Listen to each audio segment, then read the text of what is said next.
Mo kí gbogbo wa pátápátá a kú ojúmọ́ ṣàlàáfíà ni. Elédùmarè á wà pẹ̀lú wa, a ní fojú sunkún ọmọ, a ní fojú sunkún aya.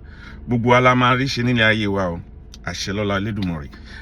Lénìí kí ni mo wá sọ? Mi ní pẹ́ lórí àwọn nǹkan tí mo fẹ́ sọ lénìí pápápá. Mo rí wípé àbúrò mi kan challenge mi lánàá lórí ọ̀rọ̀ kan, so dẹ̀ yẹ kí n address it a little bit. Ó ní àwọn fídíò tí mo máa ń ṣe, ó máa ń fi sápá kan, ó yẹ kí n máa ṣe àwọn fídíò yìí náà bó ṣe wà ní ti Kristẹni náà ló wà ní ti Mùsùlùmí, tó jẹ́ pé àwọn méjèèjì ni wọ́n wá kó wa ní ẹ̀rù ọpọlọ pé ó yẹ kí n máa ṣe. Àbúrò mi yẹn má bínú, lóòótọ́ ló sọ, òótọ́ ló sọ, ọ̀rọ̀ yẹn lóòótọ́ ni. Ẹ̀sìn méjèèjì náà ni máa sọ̀rọ̀ lé lórí, but ìdí tó jẹ́ pé ó jẹ́ kí n based on Islam ni pé tí gbogbo wa bá wo nǹkan tó lẹ nílẹ̀ wa nílẹ̀ Yorùbá lénìí, ẹ rí pé àwọn Islamic scholar yẹn wọ́n ti fẹ́ bà ilẹ̀ wa jẹ́ for real. Kì í ṣe pé wọ́n fẹ́ bà ilẹ̀ wa jẹ́ bí kò ṣe wípé ipò ọba ní ilẹ̀ Yorùbá tó ń lọ, ìyẹn ló ń kọ mí lóminú. Christianity àti Christian o, ìwé Bíbélì o, àti àlùkùránì o, òfo ni méjèèjì, ìtàn ló wà nínú ẹ̀, kò ságbára kankan nínú ẹ̀. Méjèèjì ni o, ìtàn ìlú onílùú náà kàn sọ kalẹ̀ síbẹ̀.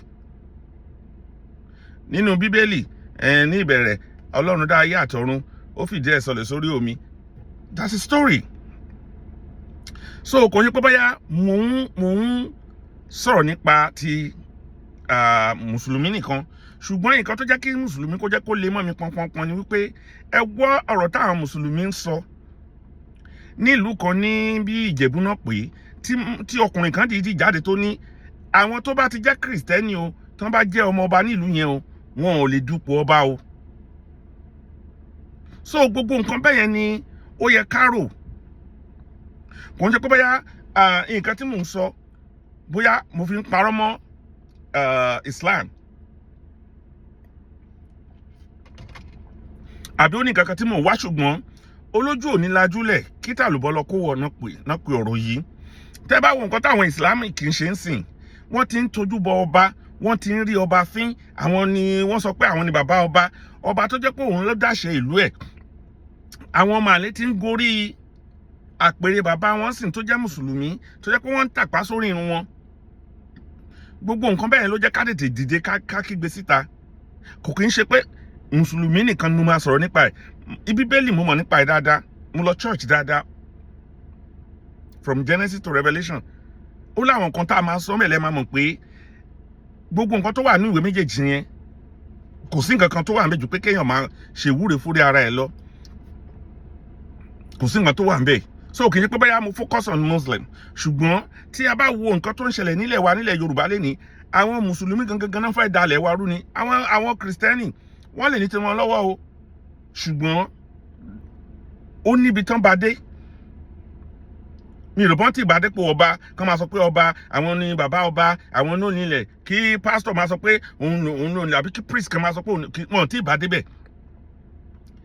Nǹkan tá à ń fi yé wa ni wípé àwọn Ìsìláàmù yẹn wọ́n ti bá débi pé kán máa sọ̀rọ̀ sí ọba ń sìn, kán máa sọ pé àwọn ló nílẹ̀, àwọn ni bàbá ọba. Nǹkan tó bá wù wọ́n náà lè ṣe, débi wípé wọ́n ti ń sọ wípé àwọn Kristẹni ìlú wọn máa pa wọ́n, pé wọn kì í ṣe ọ̀nà, pé ọ̀nà tí wèrè Muhammad tó gbà lọ́nà. Torí ní Muhammad fúnra rẹ̀ bó ṣe wà yẹn, ó ya wèrè nínú Quran, wọ́n sàsí, ó ṣe gángan díẹ̀. So bóyá gángan yẹn gan ló wà lára ló fi kọ Quran ní àmọ́ tó gbogbo nǹkan tó kọ nígbà míì tẹ́ ẹ bá kà á fúnra yín ẹ̀ nímọ̀ ìtumọ̀ ẹ̀. Tẹ́ bá kẹ́ ilé àtakò ilé àtakò ilé. So kò ń jẹ́ pé mo base lórí àwọn Islam kìíní nìkan, ṣùgbọ́n tá a bá ní ká wo nǹkan tó ń ṣẹlẹ̀ nílẹ̀ wa lénìí, nígbà tí a bá wo ẹ̀sìn Kristẹni, táwọn kan bá ní wọ́n ríran, tí wọ́n wá nígbàgbọ́ pé ìyàwó ètò ń pè ló jẹ́ kó ríran, irọ́. Oníkálukú wa ṣe rí ẹ̀sìn, wọ́n fi ń dèèyàn lọ́pọlọ ni, wọ́n fi ń kí ọpọlọ èèyàn mọ́lẹ̀ tó ò ní nírònú ni. Ìyàwó ẹ̀kọ́ ló ń fẹ́ anybody níran, oníkálukú kan ríran ni, kò sẹ́ni tí ò lè ríran. Nǹkan tó bá lè mú wèrè wèrè tó jẹ́ wípé tó ń lọ lójú títì tí ó bá lè sọ nǹkan àsọtẹ́lẹ̀ sínú ayé èèyàn láì jẹ́ pé ó ń lọ church, láì jẹ́ pé ó jẹ́ wòlíì, ó yẹ káwa gan ti ní lọ́pọlọ wípé gbogbo èèyàn ní Elédùmarè lè fi ìran hàn. Nǹkan tí ẹ̀gún bá fi máa gun àwọn olóòṣà tí wọ́n lè máa sọ nǹkan tó ń ṣẹlẹ̀ síyàn, ó yẹ ká fi yé wa pé gbogbo èèyàn lè fi nǹkan hàn. So pé à ń ríran síra ẹni, ara ẹni tí ò dé church rí tó ríran. Mo ní àbúrò mi kan kò lọ church, kò ṣe nǹkan kan rí, inú ilé ló ti bẹ̀rẹ̀ sí ń sọ àwọn ìran fúnra rẹ̀, k'Ọlọ́run bá mi fọ̀run kẹ́, kò di wòlíì, kò sí nǹkan kan. So nǹkan tó ń fi ń dè wá mọ́lẹ̀ nìyẹn, tá a fi rò wípé ókè o, lágbájá ó ríran sí mi, pásítọ̀ mi kan ó ríran sí mi. A dẹ̀ ti wá nígbàgbọ́ wípé a gbọ́dọ̀ wà nínú under umbrella ẹnìkan kó tó di pé ayé wa lè tòrò. Nǹkan tá à ń pariwo fún nìyẹn, pé ẹrú ẹ̀sìn lẹni yẹn ń ṣe ń bẹ̀ yẹn. So ẹ̀sìn méjèèjì kò sí nǹkan kan tó wà ń bẹ̀, ìmúnilẹ́rú ni, ìkónilọ́pọlọ ni. Nítorí kíni, mo ti sọ nígbà kan, mo ní gbogbo ẹ̀sìn méjèèjì ló takò pé ìbọ̀rìṣà ò sí, ká má máa bọ̀rìṣà mọ́ kíníkan. Láì ní ìtumọ̀, wọn ò mọ ìtumọ̀ nǹkan tá à ń pè ní òrìṣà gangan fúnra rẹ̀. Mo ti ṣàlàyé fún wa pé ẹni tó bá ti ní pásítọ̀, àwọn òrìṣà kankan wà. Ìwọ tó bá ti ní pásítọ̀ eléni tó ń dá ìbá mẹ́wàá ní church ẹ̀, tó ń sanwó ọpẹ́, tó ń sanwó ọrẹ, tó ń ṣe gbogbo nǹkan, pásítọ̀ ẹ̀ gangan lòrìṣà tó ń bọ nísìn. Mo ti ṣàlàyé gbogbo ẹ̀ fún wa. Torí pé ìwọ gangan fúnra rẹ̀ ò súnmọ́ Ọlọ́run. Nǹkan tí pásítọ̀ ẹ̀ bá ti sọ fún ẹ ni ìwọ nígbàgbọ́ sí. Ó yàtọ̀ sí ẹni tó lọ ń bọ, tó lọ sí jùbọ bàbá ẹ̀ náà, tó lọ gbé nǹkan kalẹ̀ síbẹ̀. Ẹ yàtọ̀ síra yín. Torí kíni? 10% tó ń dá, òun dá kí ìwọ lè rí nǹkan ni, kí nǹkan ni k'Ọlọ́run lè bless ẹ. Elédùmarè náà ni àwọn yẹn náà ń sọ fún pé kó bless àwọn. Nǹkan kan lẹ́jọ́ ń ṣe.